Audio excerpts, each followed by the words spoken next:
There is no such thing as a panther. Not really. Every single animal ever called a panther is secretly a completely different cat wearing a borrowed name. And that name has one of the strangest etymological journeys in the entire animal kingdom. To understand where the word panther comes from, you have to picture the ancient Mediterranean world, where exotic animals from Africa and Asia arrived in Greek and Roman ports as trade goods, gifts for emperors, and spectacles for the arena. These were creatures that most ordinary people had never seen before and had no existing words for. When a spotted big cat came off a ship from the east, the Greeks needed a name for it. What they had was a word, panther, that was almost certainly borrowed from somewhere further east, possibly a Persian or Sanskrit source that has been lost to time. The Romans picked it up as Panthera.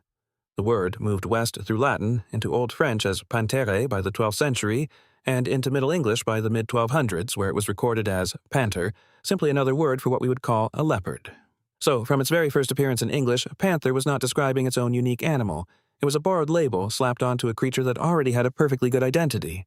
Here's where it gets genuinely fascinating because the word panther developed two completely separate histories running alongside each other, one scientific and one folkloric, and they crashed into each other in ways that still confuse people today. The folkloric track starts in ancient Greece, where scholars were not content to let panther remain a mysterious foreign loanword. They wanted it to mean something in Greek, and so they invented an etymology. Greek writers connected the word to pan, meaning all, and ther, meaning beast or wild animal. Panther, the all beast, the beast of all beasts. Now, this derivation was almost certainly wrong. Modern linguists are fairly confident the word came from an Oriental source and that the Greek breakdown is what we call a folk etymology, a tidy story invented after the fact to make a foreign word feel native. But this invented meaning had enormous consequences because if the panther was the all beast, then it must have qualities that encompassed all other animals. Medieval scholars ran with this idea completely.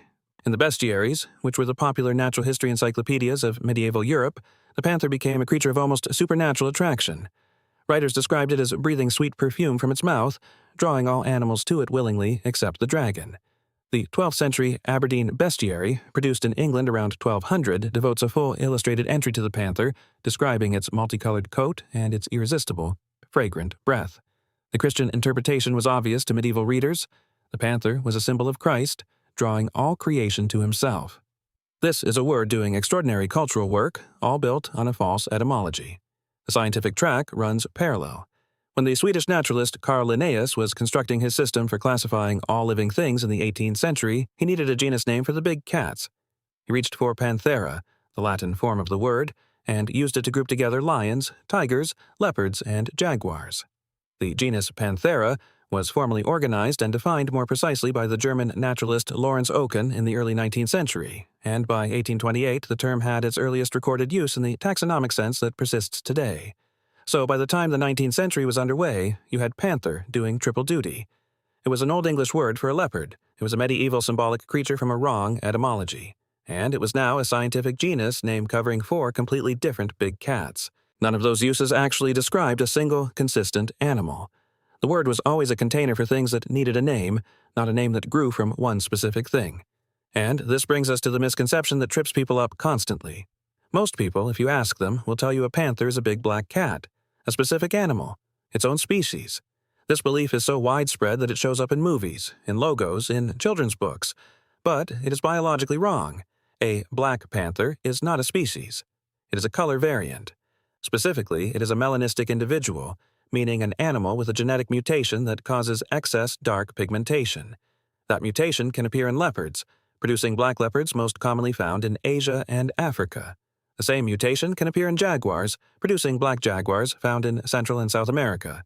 Both get called black panthers. They are no more the same animal than a black Labrador and a black German Shepherd are the same dog. The Florida panther, which is a real and critically endangered animal, is actually a subspecies of mountain lion, which is itself also called a cougar or puma, none of which belong to the genus Panthera at all. The word panther has functioned for centuries as a linguistic catch-all for big, impressive cat we need a dramatic name for. The animal was never the point, the name was. This habit of using panther as a prestige label for power and mystery has not gone away. It is everywhere in modern culture, and almost none of its uses refer to a biologically consistent animal. The Black Panther Party, founded in Oakland in 1966 by Huey Newton and Bobby Seale, chose the panther deliberately for its associations with strength, darkness, and defiance. not because of any specific cat, but because of what the word had accumulated over centuries of folklore and symbolism. Marvel's Black Panther, first appearing in comics in 1966 and later in film, draws on exactly the same symbolic reservoir. The name carries authority precisely because it is vague. It means power without needing to specify which cat, from which continent, of which species. Sports teams from high school level to professional franchises use Panthers as a mascot name for the same reason. The Carolina Panthers, the Florida Panthers in hockey. The word panther functions as pure symbol, entirely disconnected from its zoological confusion. The word panther is part of a surprisingly rich web of related terms. The Greek ther, meaning wild beast or animal, shows up in other English words you might not immediately connect. Treacle, the British term for molasses or syrup, comes originally from the Greek theriake, meaning an antidote to the bite of wild animals. Medieval physicians prepared theriac, a compound medicine supposedly effective against animal venom, and over centuries its name morphed and its meaning drifted until it just meant a sweet syrup. Ferocious is not directly related, but the conceptual family of wild beast words in Latin, Greek, and their descendants gave English a whole vocabulary of dangerous animal energy, from feral, rooted in Latin fera, meaning wild animal, to fierce from a similar Latin root. The Greek prefix pan, the all element from the false etymology, gave English a genuinely enormous number of words: pandemic, panorama, pantheon, panoply. The word pantheon, meaning a temple to all gods, uses the exact same pan that medieval scholars mistakenly read into panther. The irony is that the folk etymology was wrong about the cat, but the prefix it imagined is one of the most productive roots in the English language. The leopard itself, which was the original animal being named by panther in Middle English, has its own complicated etymology. Medieval Europeans thought the leopard was a hybrid of a lion and a pard, a separate spotted cat.